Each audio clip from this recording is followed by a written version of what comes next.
First of all, I learned that this happens to 1 in 4 girls in the United States. It has nothing to do with socioeconomic class. It happens to great mothers and parents of young children. And so the depth and the breadth of child abuse in the country was obviously became more aware of, and it became very personal. It shouldn't hurt to be a child. Welcome to the podcast named for that simple fact. I'm Karen Newman. In this episode, we introduce you to Lisa. She's a mom. She's also a successful business executive. When she first learned about child abuse firsthand, she was the chief financial officer of a large real estate company. Her daughter was about 12. I was a full-time working CFO, and because of that, had a full-time babysitter that was with me from the time my youngest daughter was born. And obviously, she was part of the family, very trusted, and she ended up getting married to a man who was also part of the family. We knew him really well. He, while she was dating him, came to the house periodically, was really a pretty, in my mind, wonderful young man. I did travel quite a bit. I'd say, maybe 4 nights a month. And so when my daughter was about 12, and I went through a divorce, and so she was in therapy and counseling, she disclosed to my counselor, her counselor, that this husband of my babysitter was doing some inappropriate things on the physical side. Really, it was more kissing, neck rubbing. When she was in her room studying, my babysitter was focused more on my younger daughter. And so this person was kind of hanging out in her room, and this proceeded to get worse and worse. And Katie was talking to this counselor about what was happening. And the counselor came out to me, who was sitting in the waiting room, and said, Lisa, we've got a real problem here. Lisa says that is when she learned 2 words that are vital to know for anyone who wants to help kids who have been the victims of abuse. Mandatory reporter. What I've learned right then was something called mandatory reporting. Never had heard of it. And she said, I need to report this to Child Protective Services, which also I had never really heard of. I am a good mom, and this happened under my nose. So after a lot of, call it beating myself up for not seeing some of the signs, I quickly learned that having a care house in the community was so critical. And the awareness of this issue is the only way it's going to really be prevented. The fact is that my daughter was able to describe what was happening early. So it didn't get to a point, which it could have, because I'm pretty convinced he was grooming her. But she was strong enough and able enough to describe what was happening, because she had gotten uncomfortable. It had started, pretty mild and had gotten more uncomfortable. And she was able to say that. Lisa says she has learned so much since first walking into a Child Advocacy Center. Now she wants you to understand how important the mission of education must be for every community. Educating young people young girls and boys, because it does happen to boys, on just what is the appropriate amount of physical touch and what is not appropriate, and giving them the ability to report when something is happening is just, I think, a very important thing for our community. So we have educators who go out into schools when they're invited, churches, synagogues, really anyone who's willing, and it's free, to go in and talk about, as we said, body dynamic, separation, kind of the reporting. Some of these teachers don't even know they're mandatory reporters. How do you handle when a young student kind of makes a comment, what's required by law? All that training is there for a school to use.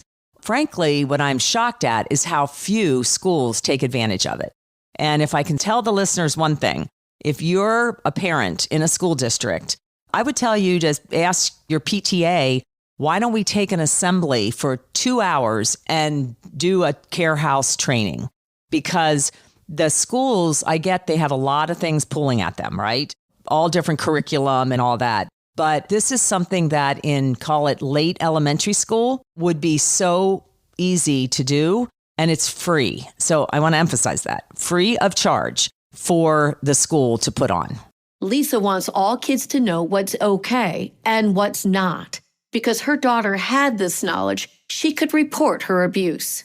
So this started with neck rubs as this man would leave her room. So he was hanging out in a room. Bad idea, right? Remember, I wasn't there, but bad idea. And when he left, he would rub her shoulders. And then a month later, it would be kind of a kiss. And remember, it's a brother almost. This person was like a brother. And then when it crossed the line, he kissed on the lips and it was a deep kiss. And so at that point, Katie was like, whoa, what is this? And that's when she reached the discomfort. But I don't know, it could have, I have a very strong daughter. I'm so proud of her. And she knew that now this isn't appropriate. I'd say the other thing I learned, which has been as we've progressed since now she's in her 20s, when we think of child abuse, sometimes we think of it as only when someone is sexually abused in an aggressive way. You know what I mean? Like touching in your genitalia area, penetration. What I learned, and this was very emotional for me, is that none of that happened to my daughter, but just what happened to her, which is a trusted older person who crosses a line even by kissing inappropriately, is devastating.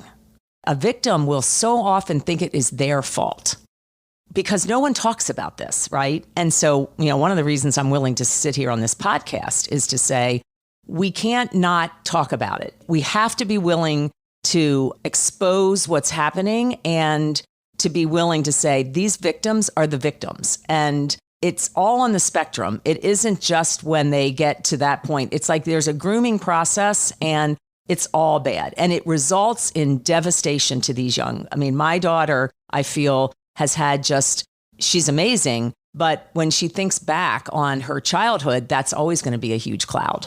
Now, as you have heard, Lisa is able to talk about what happened to her family. But that took a while. Yeah, I would say 5 or 6 years after, when it was less raw, Katie has, and frankly, she excelled in school. None of that happened, but I got to a point where I could say, are you okay if I tell this story? Because it's your story. And really the first time I spoke about it was at a Care House gala where I was co-chairing it. And I knew I wanted to say why I'm up here on this stage. Because I think people look at someone like me and say, oh, that couldn't have happened in her home, right? So it's interesting, those of us that are in our positions like this, it's pretty powerful to say, no, it happened to me. It happened in my home. It happened with me at the home. And that was hard to admit that because I am a pretty strong person and I've been pretty successful. And when I think about, how proud I am of how I mothered my children, which I am very proud, it's a very painful chapter, but I think it's important to expose so for me to be authentic about it because, like I said, if it happened in my home, it's happening in homes that we would not expect in our community. And Care House is there for exactly this purpose. Lisa's family is an example of how child abuse does not discriminate. It happens in every zip code, everywhere. I frankly think we stereotype a lot of bad things as happening only to people who maybe are living more in poverty than we are or aren't as educated as we are. And I think, unfortunately, when it comes to call it sexual deprivation, that comes not because someone's poor. That does not come because someone's educated. That comes from family of origin issues. It comes from, I hate to say this, depravity. It comes from pornography. I mean, I hate to say this. If you want me to get on a roll, let me talk to you about pornography and what that's doing to our culture and what's the internet is doing to that side of it, because I'm pretty heavily involved in anti-trafficking efforts, which I've also started to get involved in partially from my work at Care House. So I think all of that has normalized some of the depravity in this area. And I don't think that has anything to do with socioeconomic. And that's why Lisa believes a local child advocacy center, like Care House of Oakland County, where she lives, plays such a vital role. It's there for everyone. It's a pretty remarkable place.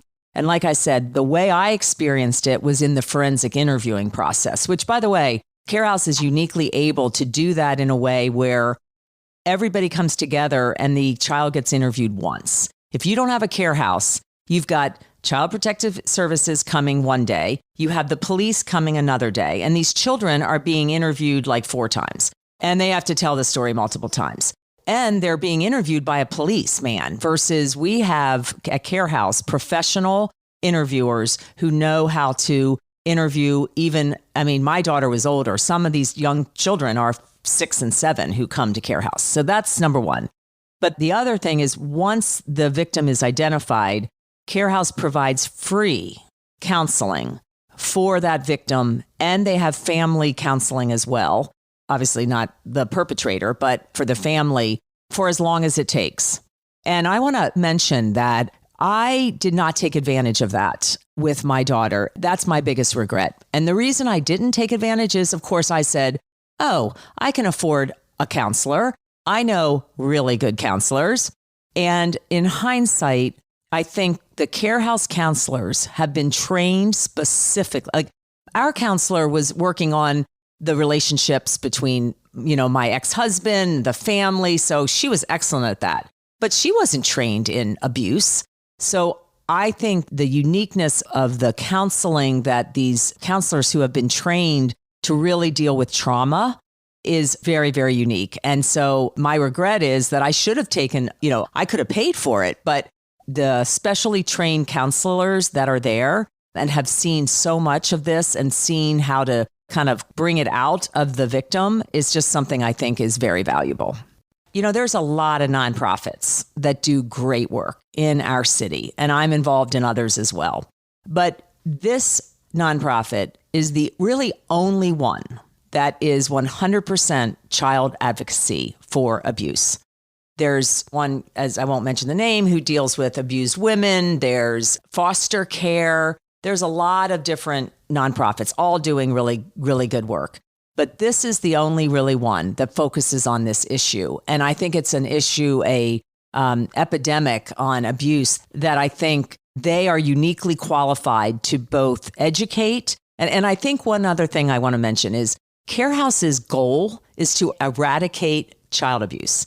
They'd like to put themselves out of business, right? For them, the educational piece is so important, but it's really hard to get the time in these school districts or in these places. And I think that's really one of the reasons I'm an evangelist. I was really lucky. My daughter was strong. My daughter was smart. We had an open family situation. Like I'm a very big communicator. That is not the case for a lot of children. And many times it's because of the family structure that this happens. Again, no socioeconomic difference. And so I feel very strongly that this unique nonprofit can raise the awareness of what has been a pretty devastating epidemic in our country and not really talked about. I look at these people who show up every day and are positive, who love on these children and hear unbelievably horrible stories and yet come in with positive attitudes. And I think they are the unsung heroes. Lisa has helped us understand that child abuse can happen in any home. And when it does, professionals committed to serving the community can make all the difference in a family's life. It shouldn't hurt to be a child. Made possible by the generous support of Cheryl Hauk. For more information on Care House of Oakland County and its programs, visit carehouse.org. To find a child advocacy center near you, visit nationalcac.org. I'm Karen Newman. Thanks for listening.